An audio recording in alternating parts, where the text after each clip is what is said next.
अस्सलाम वालेकुम students, welcome to the इस्लामियत क्लास।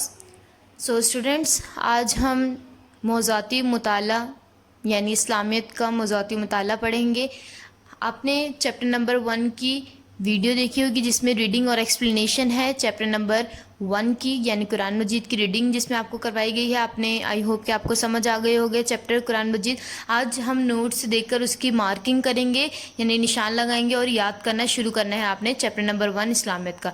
तो आपने सबसे पहले ये वाला पेज ढूंढना है अपने नोट्स में, मौज़ूआती मुताला जहाँ पर लिखा हुआ होगा, यहाँ पर चैप्टर्स के नाम लिखे होंगे। इसके सामने वाले पेज पे आप देखेंगे तो यहाँ पर कुरान मजीद की हेडिंग होगी और चैप्टर नंबर 1 कुरान मजीद की हेडिंग होगी और यहाँ पर ये क्वेश्चन दिया होगा, कुरान मजीद का मुख्तसर तारुफ बयान करें। ये वाला पेज आपने ढूंढना है अपने नोट्स में। ज़रूरी नहीं है कि आपके शुरू में ही मिले आपको, आपने नोट्स में खुद आपको ढूंढना पड़ेगा। किसी किसी नोट्स में शुरू में होता है, कहीं मिड में होता है और कहीं लास्ट में ही दिए होते हैं लॉन्ग क्वेश्चन। तो आपने पहले ही ढूंढना है कुरान मजीद का मुख्तसर तारुफ बयान करें, ये वाला पेज ढूंढेंगे। तो इस चैप्टर में लॉन्ग क्वेश्चन टोटल 3 है। पहला लॉन्ग क्वेश्चन है कुरान मजीद का मुख्तसर तारुफ बयान करें। ये क्वेश्चन है क्वेश्चन नंबर 1। इसका आंसर यहाँ से स्टार्ट है, आपने याद करना है। ये सारा एज इट इज़ जैसे लिखा हुआ है, हेडिंग वाइज जैसे है, ये बिल्कुल आपने वैसे ही याद करना है। जो बीच में ये अरबी आएगी, अरबी याद नहीं करनी बल्कि इसका तर्जुमा सिर्फ याद करना है आपने, ठीक है।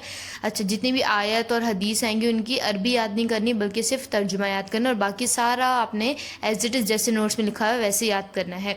नेक्स्ट पेज पे आ जाएंगे तो ये क्वेश्चन नंबर 1 कंटिन्यू है यहाँ पर। ये क्वेश्चन नंबर 1 ही चल रहा है और क्वेश्चन नंबर 1 यहाँ जाकर ख़त्म है ये क्वेश्चन नंबर 1। तो इसमें से कुछ भी कट नहीं करना, कंप्लीट ही याद करना है, क्योंकि पेपर में भी आपको लॉन्ग क्वेश्चन में कम से कम 12 से 15 हेडिंग लिखनी होती हैं। तो ये टोटल आपके नोट्स में सारी टोटल आई थिंक 14-15 हेडिंग्स दी हुई हैं। तो ये याद आपने सारी करनी, क्योंकि पेपर में भी लॉन्ग क्वेश्चन ही पूरा ही लिखना होता है, इसमें से कुछ कट नहीं कर सकते।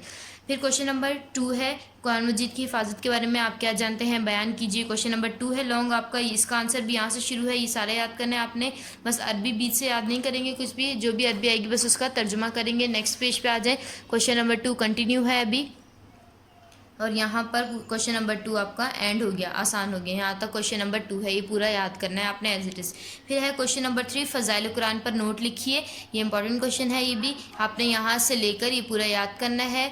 और नेक्स्ट पेज पे आ जाएंगे तो ये क्वेश्चन नंबर 3 है पूरे पेज पे, और ये क्वेश्चन नंबर 3 पूरा यहाँ तक एंड हो रहा है। ये लॉन्ग क्वेश्चन आपके 3 हैं और तीनों लॉन्ग क्वेश्चन आपके इंपॉर्टेंट है, याद करने हैं आपने, ठीक है।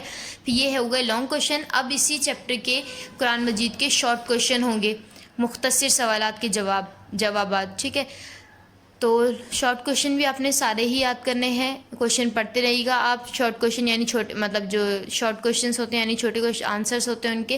तो ये सारे क्वेश्चन नंबर 1 है, ये 2 है, ये 3 है, 4, 5, 6, देन ये 7।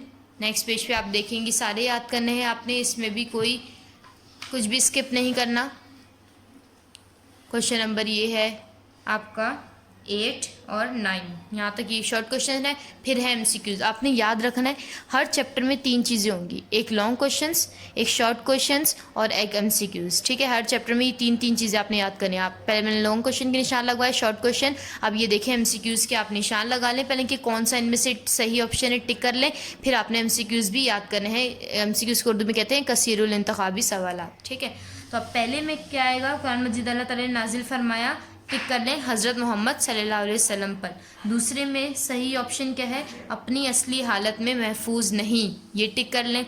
थर्ड में मोहिमिन मुहाफिज़ व निगहबान, इस पर टिक कर लें। फोर्थ में आएगा ये साबका किताबों की मुहाफिज़ व निगहबान है, इस पर टिक कर लें। फिफ्थ में आएगा वही लिखने वाले को, इसको टिक कर लें। फिर आएगा कुरान मजीद को टिक कर लें। फिर 23 साल के अरसे में, इसे टिक कर लें। फिर आएगा इन मस्कूरा तमाम पहलुओं पर, ये टिक कर ले, यानी क्वेश्चन पूछेगा कुरान मजीद इंसानी ज़िंदगी के इन पहलुओं के मुतालिक रहनुमाई करता है।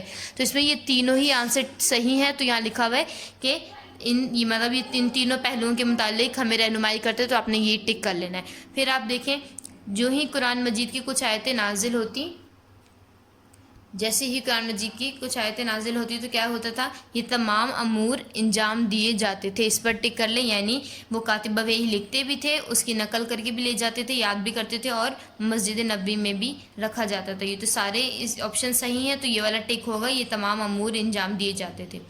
फिर आएगा 10th में आप देखेंगे कातिब वही पर टिक करेंगे। 11th में आप हज़रत अबू बकर सिद्दीक़ रज़ी अल्लाह ताला अन्हा पे टिक करेंगे। फिर उसके बाद नेक्स्ट पेज पे देखें हज़रत उस्मान रज़ी अल्लाह ताला अन्हा, इस पर टिक कर लें। फिर कुरान करीम पर टिक कर लें। मस्जिद नबी में मुतय्यन मकाम पर, इस पर टिक कर लें। फिर इन दोनों पर अलिफ और बे यानी कुरान करीम की तालीमात मबनी है, किस पर मबनी है? यकीनी इल्म पर और हकीकत की बुनियाद पर। ये दोनों सही ऑप्शन है, तो इन लिखा हुआ है इन दोनों पर अलिफ और बे, तो इस पर टिक कर लें जीम पे आप। फिर आएगा 16 में कुरान पर अमल, 17 में आएगा कुरान, 18 में आएगा रसूल पाक सल्लल्लाहु अलैहि वसल्लम की मुकर्रर करदा तरतीब के मुताबिक। फिर आएगा 19 में वो यकीनी इल्म और हकीकत पर मबनी है। फिर 20 में आएगा 10, 21 में आएगा कुरान मजीद की तालीमात पर अमल पैरा रहें। 22 में आएगा इसका फर्माबरदार होता है। 23 में आएगा इन तमाम ज़राए से, यानी अल्लाह ताला ने हर दौर में इंसान की रहनुमाई फरमाई है अम्बिया कराम के ज़रिए, सहीफ़ों के ज़रिए और किताबों के ज़रिए, तो इन तमाम ज़राए से ये आ जाएगा। ठीक है, इस पर टिक कर लें। फिर 24 में रसूल पाक सल्लल्लाहु अलैहि वसल्लम ने आयत की तरतीब और सूरतों के नाम बताए थे, अल्लाह के हुक्म से मुकर्रर फरमाए थे, तो ये बी वाला ऑप्शन इसमें टिक कर लें। तो ये MCQ से आपने सही ऑप्शंस पे पहले टिक लगाना है नोट्स के अंदर और फिर इसे याद करना शुरू कर देना है आपने। ठीक है, तो इस तरह आप याद करेंगे, पहले लॉन्ग क्वेश्चंस, फिर शॉर्ट क्वेश्चन और फिर MCQs। अब आपने जब तक नेक्स्ट वीडियो नहीं आती इस्लामिक के, आपने चैप्टर नंबर 1 पूरा याद कर लेना है। Thank you.